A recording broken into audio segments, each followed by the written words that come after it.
Hola, this is a quick little summary if you missed class on Friday, December 11th. I'm just giving you a video to kind of overview what we did. It was a fairly advanced grammar topic to try to do remotely. So if you don't totally understand at the end of this little video, don't feel too bad. There's a lot here. So for this first slide, the opening slide, all we did was simply go through the three stem changers here for a little bit of practice. So it was él empieza, he begins with the E to IE change. Nosotros jugamos, we play, no stem change. Ellos pierden, they lose, E to IE. The topic for today was the verb gustar, how it functions, and what other verbs function like it. So we talked about the verb means basically to like, and that we are most used to saying me gusta.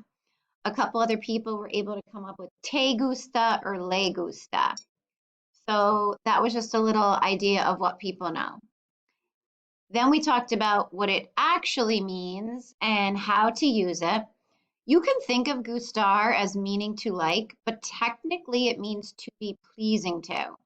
It functions a little bit differently.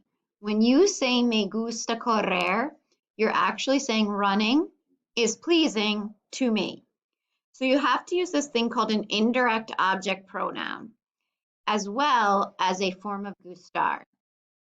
There is no gusta, gustas, or gustamos. There's only gusta and gustan.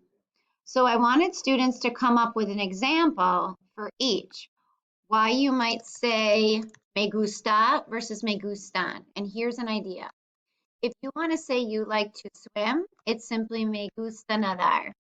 If you want to say I like apples, you actually add the N because it's manzanas and those are plural. Me gusta nadar, me gustan manzanas. Now, what is this indirect object pronoun? I'll show you here in a moment. The indirect object pronoun is either me, te, le, nos, os, or les, and that represents who it is that likes something. So if I like it, me gusta. You like it, te gusta. He, she, you formal like it, le gusta. We like it, nos gusta. They like it, les gusta. I skipped over the vosotros. So again, this little word, me, te, le, nos, os, or les, refers to who likes something.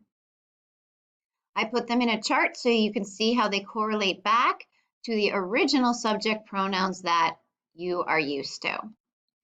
Now, here's the reasons between gusta or gustan. It has zero to do with who likes it. It has to do with what the person likes. If the person likes to do an action and they're following it with a verb, correr, dormir, jugar, cantar, it's gusta. If the person likes something that's singular, they like baseball, football, Florida, then that's a noun that's singular, gusta.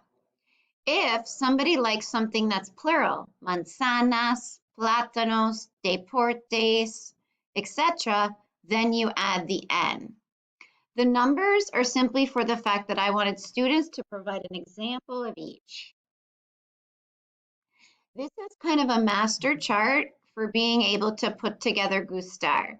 The essential parts are the parts in bold, choosing the pronoun and choosing the form of gustar.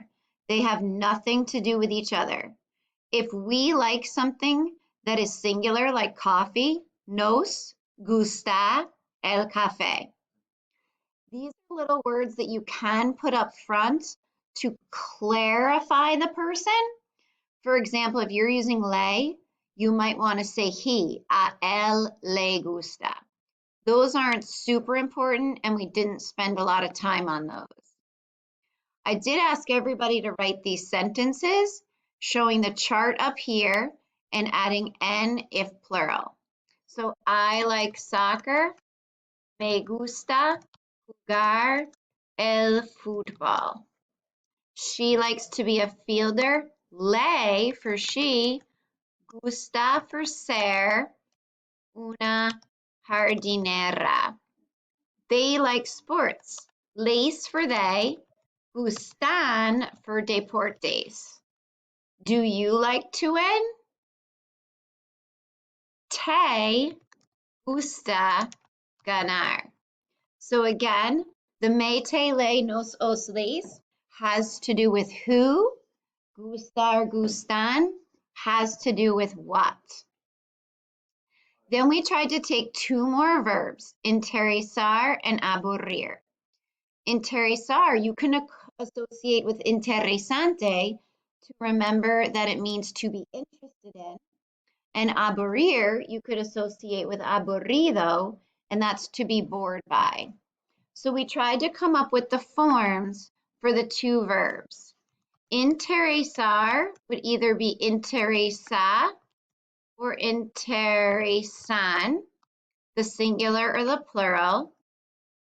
Aburrir would either be aburre or aburren. Then we tried to put together these sentences. Even though the English doesn't appear to be in the order that we're going to structure it, we're going to always keep the pronoun first. Sports interest me. Me interesan deportes. Basketball bores us. Us is nos. Aburre, because it's baloncesto. We worked with that quite a bit more, but my video's already long enough, so we'll leave that as your summary, and we'll do more with this later. Thank you. No exit ticket or separate assignment.